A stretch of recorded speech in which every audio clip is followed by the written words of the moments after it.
There comes a point in your life when you realize that silence protects you more than speaking ever did. You begin to understand that not everyone who smiles at you wants to see you win. Some people ask, "How are you?" Not because they care, but because they're curious. They want to collect information, not to comfort you. And the moment you start pouring out your pain to the wrong person, you give them power over you. Have you ever noticed how light you feel after keeping something to yourself? That peace you feel, that's control. Because the more you talk about your problems, the more they start to own you. Every time you tell your story to someone who doesn't deserve it, you give away a piece of your strength. You hand over your peace, your dignity, your inner stillness, and then you wonder why you feel drained, misunderstood, or betrayed. We live in a world where people are addicted to oversharing. Everyone wants to talk about their struggles, their heartbreaks, their disappointments. It's as if pain has become a currency for attention. But here's the truth. Attention doesn't heal you. Validation doesn't fix you. Talking to the wrong people won't make you stronger. It just exposes the parts of you that still need protection. Sometimes, the most powerful thing you can do when life gets heavy is nothing. No explanation, no broadcast, no emotional dumping, just silence. Sit with your storm until it teaches you something. Because real power isn't in telling your problems, it's in mastering them. When you learn to carry your pain with grace, you become untouchable. The person who can suffer silently and still move forward, that's someone who's built differently. That's someone the world can't break easily. Because strength isn't about showing the world your wounds. It's about showing them your scars only when they've healed. So before you tell someone your problems, pause. Ask yourself, what am I hoping to gain? Comfort or connection? Pity or progress? Because not everyone you confide in will be capable of holding your pain with care. Some people will only pretend to listen while quietly judging, gossiping, or comparing. The truth is, when you stop telling people your problems, you start hearing your own voice more clearly. You stop waiting for others to understand, and you start understanding yourself. You stop looking for sympathy, and you start building strength. You don't owe anyone a public version of your private battles. You owe yourself peace, clarity, and quiet confidence. The kind that says, I'm not telling my story until it's victory. People often talk about physical privacy, protecting your home, your phone, your passwords, but very few understand the importance of emotional privacy.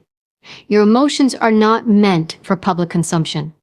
They are sacred, powerful, and deeply personal. When you start giving everyone access to your inner world, your pain, your frustrations, your insecurities, you hand them the tools to manipulate, judge, or misunderstand you. Protecting your emotional privacy isn't about being cold or distant.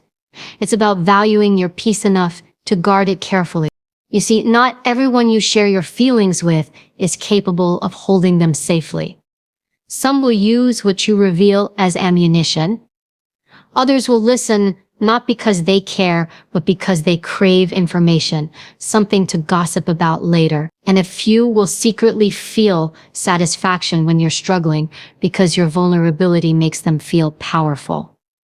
This is why emotional privacy is strength. It's self-respect. It's knowing that your emotions are not a spectacle for others to dissect. When you protect your emotional privacy, you stop explaining yourself to people who are committed to misunderstanding you. You stop looking for validation from those who could never offer it genuinely. You stop pouring your heart into conversations that leave you feeling emptier than before. Because the truth is, not everyone deserves access to your inner battles. Some people haven't earned the right to know what's going on in your mind. And when you start being selective about who you open up to, you begin to notice a shift. Not just in your relationships, but in your peace of mind. Think about it. Every time you overshare, you drain a piece of your emotional energy.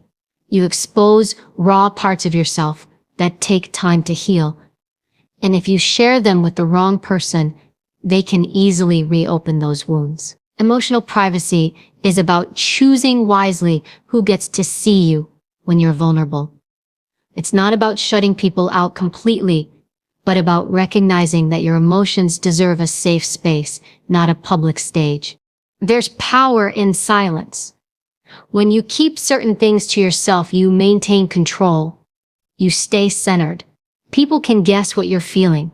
They can assume, they can speculate, but they'll never truly know unless you let them. That's a quiet kind of power that most people underestimate. Because once you master the art of emotional privacy, no one can easily shake you. No one can manipulate what they don't know. It's easy to believe that sharing your emotions equals connection. We live in a world that encourages vulnerability without wisdom. Social media teaches people to post their heartbreaks, their failures, their fears for everyone to see. But what's forgotten in that process is discernment. The ability to know when, where, and with whom to be vulnerable. True emotional intelligence isn't about spilling your soul to everyone. It's about knowing the difference between healthy openness and unnecessary exposure. When you start protecting your emotional privacy, you develop a stronger sense of self. You begin to trust your own judgment more. You learn to process your emotions internally, through reflection, journaling, prayer, or solitude, instead of relying on constant external validation. And the more you do this, the more you'll notice how peaceful your life becomes. Drama fades when you stop feeding it with your personal business. Chaos loses its grip when you no longer hand over your emotional power so easily. There's a calm that comes when you no longer feel the need to explain yourself. You start to move differently, you listen more and talk less. You observe who truly supports you without needing every detail of your life. And that silence, that's your shield. It's what keeps your energy pure. It's what protects your focus and your mental clarity. Because when too many people have access to your emotions, your peace becomes public property. And that's dangerous. People often misunderstand emotional privacy as secrecy or mistrust. But it's actually a form of maturity. It's knowing that not every feeling needs to be expressed, and not every struggle needs an audience. Some things are meant to be processed quietly until you find your balance again. Because when you speak from an open wound, you invite pity, opinions, and noise. But when you speak from a healed place, you offer strength, clarity, and wisdom. Protecting your emotional privacy also means setting boundaries. You don't have to answer every personal question.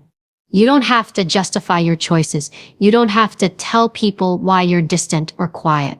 Silence can be an act of self-respect. It's okay to say, I'm working through something, without going into detail. It's okay to choose solitude over conversations that drain your spirit. Remember, your peace doesn't require explanation. When you learn to be emotionally private, people will notice the change. Some will respect it. Others will take offense. They'll say you've become cold, secretive, or different. That's fine. Growth often looks like distance. Emotional privacy is not about isolating yourself. It's about rising above the noise. It's about building emotional resilience so you can move through life with stability, no matter what happens around you. And the beautiful thing about this kind of strength is that it's quiet. You don't need to announce it. You don't need to prove it. Your peace speaks for itself. You handle situations differently. You no longer react impulsively. You no longer feel the urge to defend yourself every time someone misunderstands you. Because you've learned that not every misunderstanding deserves correction, and not every person deserves access to your emotional truth. Protecting your emotional privacy means choosing peace over validation, strength over sympathy, and self-respect over exposure. It's the realization that your emotions are sacred and not everyone deserves a seat in your inner world. The less you explain, the stronger you become. The more you protect your peace, the more powerful you grow. Because at the end of the day, emotional privacy is not about hiding. It's about healing, evolving, and staying true to yourself in a world that constantly demands your openness. It's a harsh truth, but one that can completely change how you move through life once you accept it. Most people don't really care about your problems. They're just curious. They want to know the details, not because they feel your pain, but because they crave information. Your struggle becomes entertainment. Your vulnerability becomes a story to discuss, and your emotions become a topic for their judgment. It's not cruelty, it's human nature. People are drawn to curiosity, drama, and gossip more than they are drawn to genuine empathy. And when you understand that, you stop giving everyone front row seats to your life.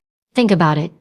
When you tell someone about your pain, your failures, or the things weighing you down, pay attention to how they react. Do they listen with depth, with compassion, with a desire to help you find peace? Or do they ask questions that dig deeper into the drama? Who, what, when, how? Most of the time, their questions aren't for your healing, they're for their satisfaction. They want to know what's going on, not necessarily help what's going on. And when you start noticing that difference, it changes the way you communicate. Most people are not equipped to hold your pain. They don't know what to do with it, how to process it, or how to respond to it. Some will sympathize for a moment, maybe offer a few comforting words, but as soon as they walk away, they move on. Meanwhile, you're still sitting with your emotions wide open, wondering if sharing actually helped. The truth is, oversharing rarely heals you. It often just leaves you more exposed. Because when you open up to people who are only curious, not caring, you give them pieces of your story they haven't earned the right to hold. And let's be honest, curiosity can be dangerous. Some people will act concerned just to collect information. They'll nod, comfort you, maybe even pretend to relate. But the moment you walk away, your story becomes their conversation piece. They'll say, "Did you hear what happened to them?" Or "You won't believe what they told me." And just like that, something deeply personal becomes casual talk. It's not because they hate you, it's because curiosity often outweighs empathy.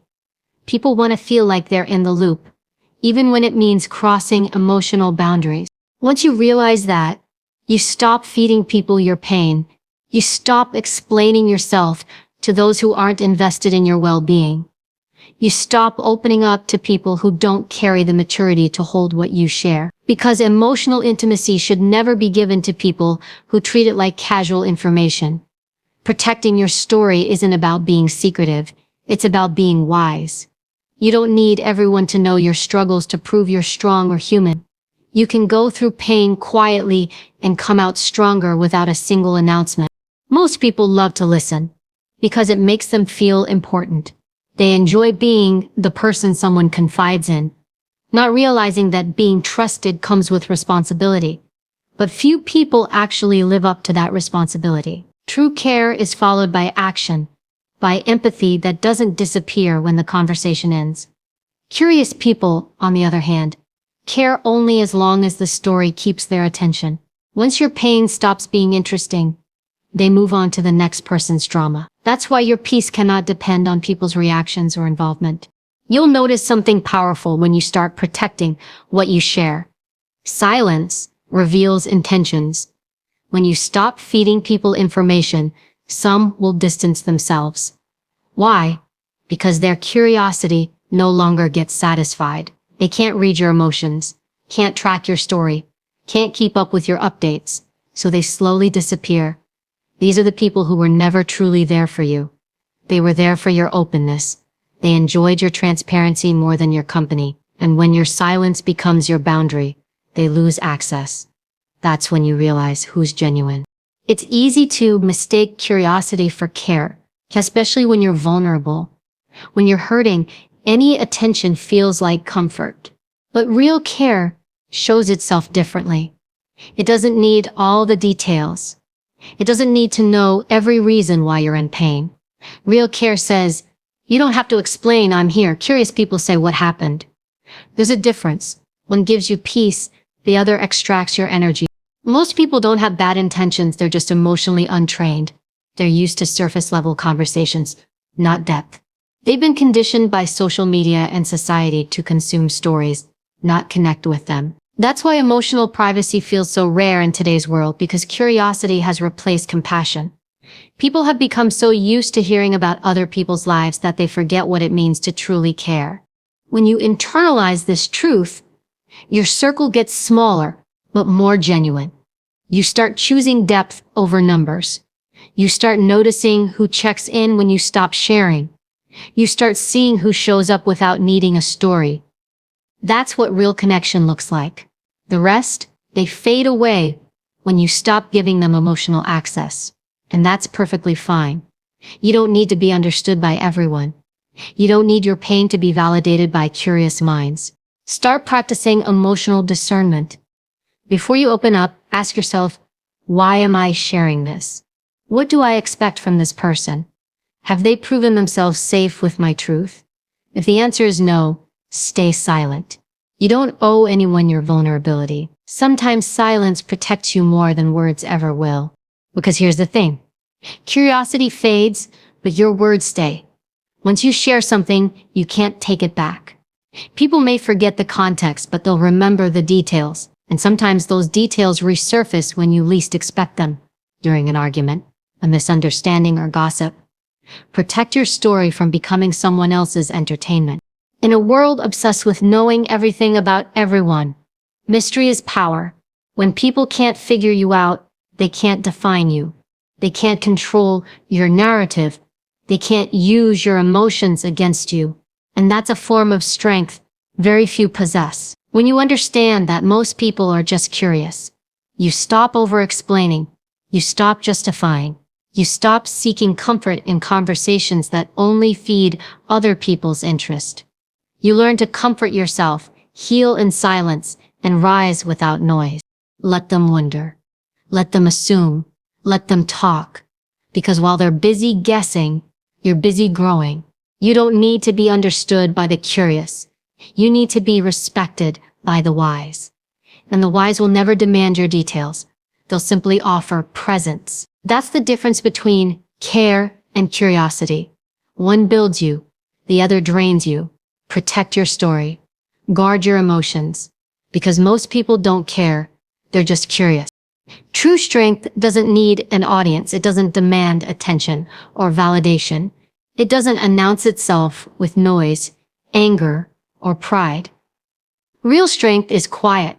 It lives in this stillness of restraint, in the calm of self-control, and in the ability to walk away without needing to prove a point.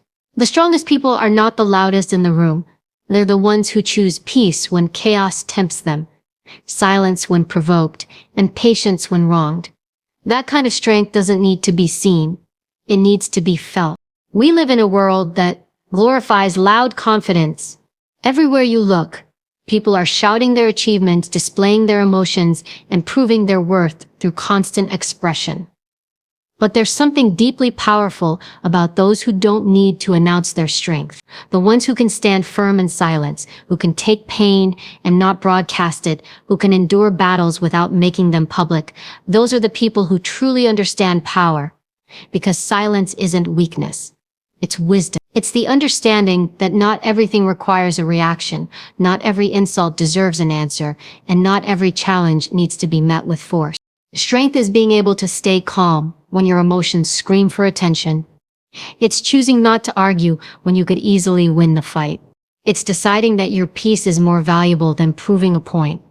Most people mistake silence for surrender.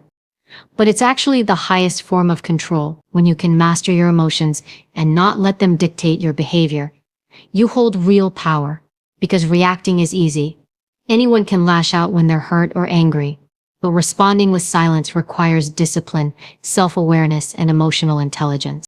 Think about how much energy people waste trying to prove their strength. They raise their voices, argue endlessly, post their frustrations online, and seek validation through confrontation. But the loudest person is rarely the strongest. They're often the most insecure. Noise is the mask people wear when they can't handle silence. But when you've found inner strength, you no longer need to prove anything. You don't chase recognition. You don't need people to understand your decisions or your growth. You just keep moving, quietly, steadily, confidently, because you know who you are. Silent strength also means enduring what others don't see. It's the strength to wake up and keep going when no one is cheering for you. It's showing up for life, even when you feel exhausted, unseen, or misunderstood. It's holding yourself together when everything inside you feels like it's falling apart. That kind of strength doesn't need applause. It's built in the dark, in solitude, through pain, patience, and perseverance. Silent strength is what keeps you standing when no one knows the weight you're carrying. People often underestimate quiet individuals. They mistake calmness for weakness and humility for submission. But those who walk quietly often carry storms within them that they've learned to master. They've learned to channel their pain into growth, their anger into focus, their frustration into discipline. Silent strength is not about suppressing emotions, it's about transforming them. It's understanding that energy spent reacting can instead be used for rebuilding, for creating, for healing. There's a kind of beauty in choosing silence when you could easily destroy someone with words. It takes strength to resist the temptation to defend yourself every time you're misunderstood. It takes maturity to let others think what they want without feeling the need to correct them. When you stop explaining yourself, you reclaim your power. You realize that your worth doesn't decrease because someone fails to see it. Silence in those moments is not avoidance, it's self-respect. True strength also lies in consistency. It's easy to act strong for a day or a week, but silent strength endures. It doesn't depend on moods or motivation. It's steady, unshakable, and grounded in faith and purpose. It's the strength that whispers, "Keep going," when your mind says, "Give up." It's the ability to trust that everything will fall into place, even when nothing makes sense. Silent strength is faith in motion, the quiet belief that your resilience will carry you through. The world doesn't often celebrate this kind of strength because it's not visible. It doesn't make headlines or go viral. It's the single mother who keeps working without complaining. It's the man who forgives instead of retaliating. It's the person who keeps smiling despite heartbreak. It's the one who chooses kindness when they could easily choose revenge. That's what real strength looks like, not loud, not flashy, but deeply rooted in grace and discipline. Silence is also power because it gives you time to think. When you're quiet, you can observe. You can see beyond emotions. You can listen to what's not being said. Most people talk so much that they miss the truth hidden in silence.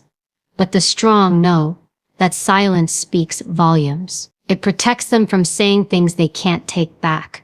It allows them to act from clarity instead of impulse. And it keeps them unpredictable because no one can anticipate the next move of someone who doesn't reveal their thoughts. There will be times when your silence will be misunderstood. People might call you distant, cold, or arrogant. Let them. You're not responsible for how others interpret your peace. Those who truly understand strength will see it for what it is. Control, maturity, and self-respect. Remember, lions don't need to roar to prove they're lions. They move with quiet confidence because they know what they're capable of. That's the kind of power you should aim for. Silent strength doesn't seek revenge. It seeks mastery. It's not about winning battles against others. It's about conquering yourself. It's the power to remain kind in cruel situations, to stay grounded in chaos, and to keep faith when the world tests your patience. It's being so secure within yourself that no insult, betrayal, or failure can shake your foundation. The strongest people are not those who shout the loudest, but those who remain composed when life shouts at them. They don't crumble under pressure because they've built their strength in silence, moment by moment, test by test. They know that storms don't last forever, and that peace is found not in control over others, but in control over oneself. So learn to be strong in silence. Let your actions speak where words fail. Let your composure confuse those who expect chaos. Let your calm presence carry more authority than 1,000 explanations. Because real strength doesn't announce itself, it simply is. It's quiet, steady, and unshakable. And when you master that, no one can take your peace away. There's a fine line between expressing yourself and draining your own energy through endless venting. Many people believe that talking about their problems is healing, that if they keep venting, they'll feel lighter. But what they don't realize is that constant venting can actually trap them in the same emotional loop they're trying to escape. There's power in speaking, yes, but there's even greater power in knowing when and how to speak. That's where wisdom comes in. Choosing wisdom over venting means learning to process your emotions intelligently, not impulsively. It means understanding that not every feeling deserves an audience, and not every moment of frustration needs to be shared. Venting feels good in the moment because it gives you a temporary release. You unload what's weighing you down, and for a short time, you feel seen. But when you make venting a habit, you keep revisiting the same pain over and over again. You keep giving your problems energy, and energy is what keeps them alive.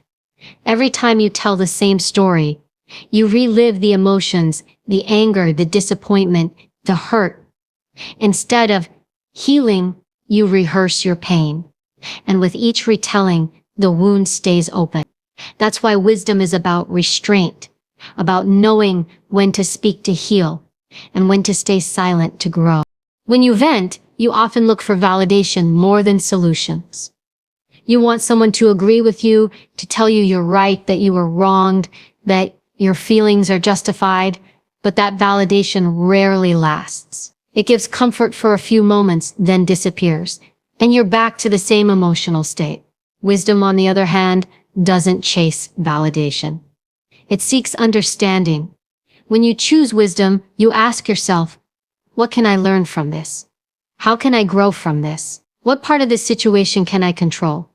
That shift in mindset transforms pain into perspective.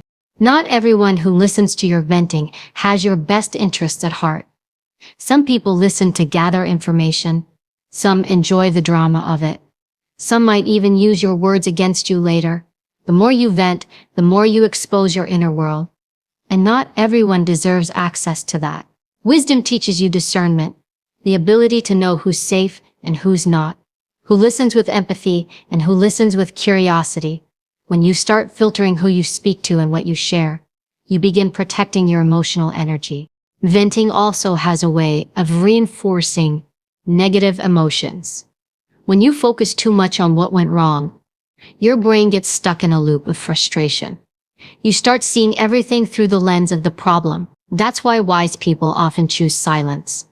Not because they don't feel pain, but because they refuse to let it consume their mental space. They understand that peace requires focus, and focus can't exist in a mind cluttered with repeated complaints. When you stop venting, you create space for clarity. You start thinking instead of reacting. You start solving instead of spiraling. Choosing wisdom over venting doesn't mean suppressing your emotions. It means channeling them. It means finding healthier outlets, journaling, praying, meditating, exercising, or simply sitting in quiet reflection.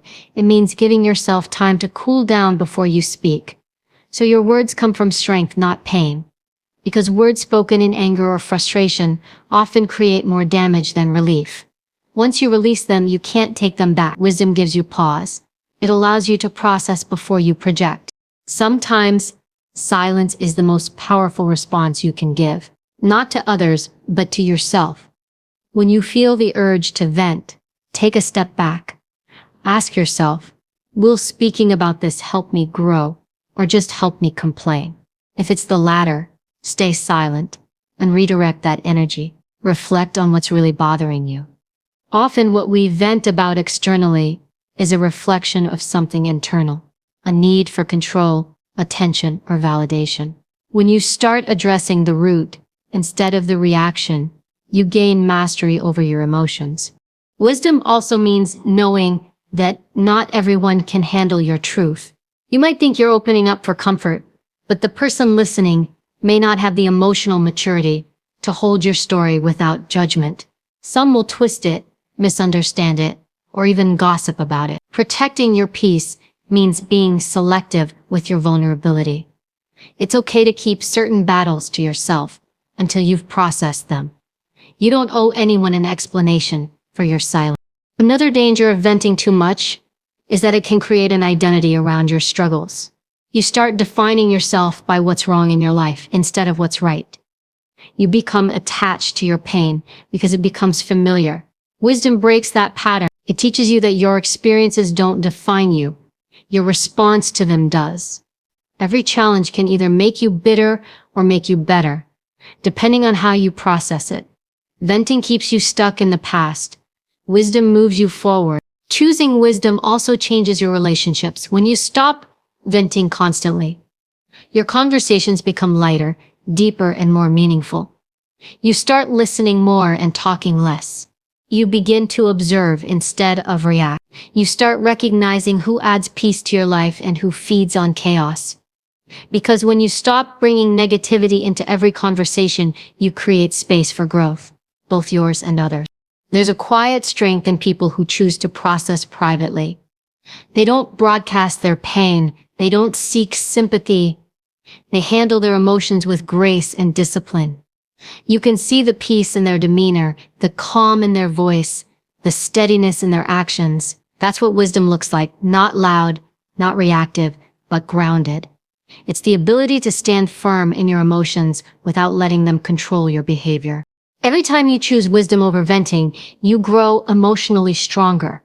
You learn to observe your feelings instead of being consumed by them. You realize that self-control is the highest form of strength. You understand that peace doesn't come from being heard, it comes from being in harmony with yourself. Wisdom gives you that. It gives you the power to stay silent, reflect deeply, and act intentionally.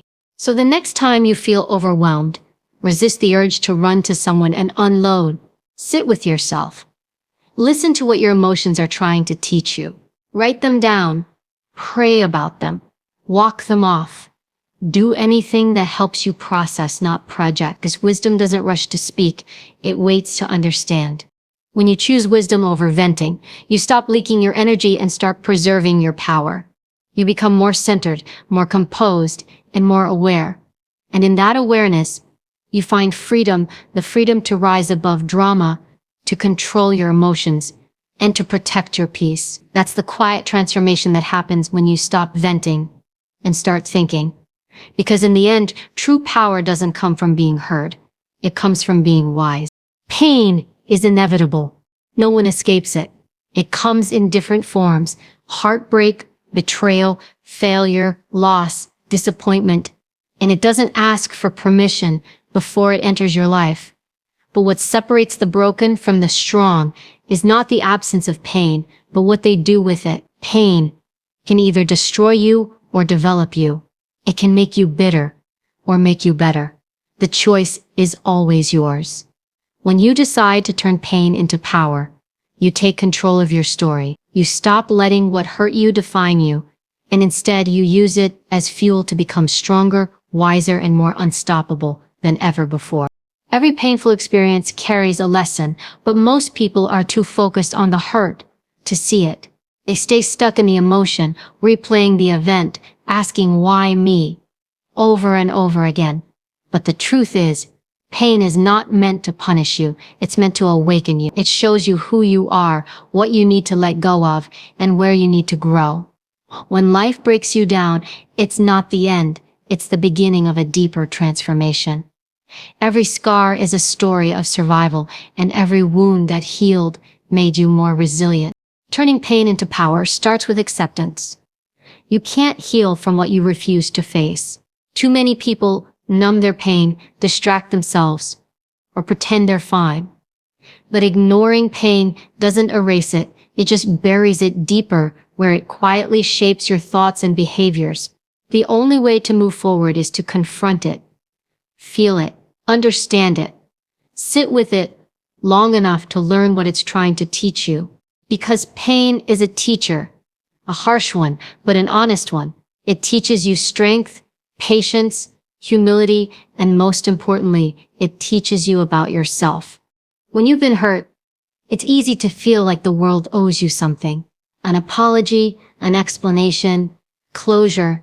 But the truth is, waiting for others to fix what they broke keeps you powerless. Real power begins the moment you stop expecting people to make it right and decide to make it right within yourself. You don't need their apology to move on. You don't need their approval to heal. You take the pain and you turn it into motivation. You use it to push harder, to focus deeper, to prove to yourself that you're not defined by what happened to you. You're defined by how you rise from it. Pain refines you. It strips away illusions, reveals your weaknesses, and forces you to rebuild from the ground up. It's in those broken moments that you discover what you're truly made of. You realize how strong you can be when strength is the only option left. Pain teaches you resilience in ways comfort never can. It shows you that survival is not about never falling. It's about getting back up every single time you do. The people who become great, who build unshakable character, who live with purpose, they all learned how to turn pain into power. The difference between those who stay broken and those who rise is perspective. Some see pain as the end, others see it as the beginning of transformation. When you're in pain, it's easy to feel victimized, but the moment you shift your mindset from why is this happening to me to what is this trying to teach me, everything changes. That's where power begins. Because once you learn from your pain, it loses control over you. It no longer defines your future. It becomes part of your foundation. Turning pain into power also means using your experience to create meaning. When you transform your suffering into purpose, your pain becomes fuel. It becomes your reason to work harder, love deeper, and live wiser. You can take what broke you and use it to help others heal. You can turn your scars into strength, your heartbreak into empathy, your failure into wisdom. The most powerful people are often those who have suffered deeply, not because they were lucky to survive, but because they refused to waste their pain. Pain will test your patience, your faith, your confidence, but it will also reveal your courage. It will teach you that you are far more capable than you ever believed. Sometimes you have to lose something or someone to find yourself again. Pain pulls you away from comfort so you can discover your true strength. Every time you rise from something that was meant to destroy you, you prove that your spirit is unbreakable. But turning pain into power is not instant. It's a process. It takes time, discipline, and courage. There will be days when you want to give up, when you feel like the hurt is too much to bear. But those are the moments when your transformation is happening. Growth doesn't feel good. It's uncomfortable, lonely, and raw, but it's shaping you. Every tear, every sleepless night, every silent prayer is building a version of you that can handle more, endure more, and shine brighter. The key is not to stay stuck in what happened, but to focus on what it's producing in you. Pain builds strength, and strength builds character. The person who has never been tested can never truly know their potential. Your pain is shaping you for the very thing you've been praying for. It's preparing you for higher levels of life. What you thought was breaking you is actually molding you into the person you were always meant to become. Don't run from pain. Let it refine you. Don't let it make you bitter. Let it make you better. Don't use it as a reason to close your heart. Use it as motivation to love yourself harder. Pain can destroy you if you let it. But if you decide to rise, it will become the fire that strengthens your soul. Every time you choose growth over bitterness, you turn pain into power. Every time you decide to forgive instead of hate, you turn pain into power. Every time you keep moving forward, even when it hurts, you're proving to yourself that pain does not define you. Resilience does. And one day you'll look back and realize that what once hurt you became the reason you grew.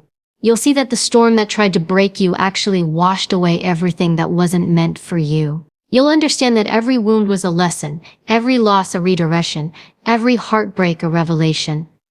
That's the beauty of turning pain into power. It transforms your suffering into strength and your struggles into wisdom. You come out not weaker but wiser, not bitter but better, not broken but reborn. Because in the end, pain is not your enemy. It's your awakening. It's life's way of shaking you, shaping you, and preparing you for greatness. And when you finally learn to use it instead of fear it, you'll realize that your greatest power was born in your deepest pain. Pain will visit everyone, but it does not have to own you. You can either let it cage you or let it carve you into something unshakable. Every heartbreak, every betrayal, every disappointment has the potential to either poison your spirit or purify your purpose. And that decision belongs to you. Don't waste your suffering by staying stuck in it. Transform it. Let it sharpen your mind, deepen your empathy, and strengthen your resolve.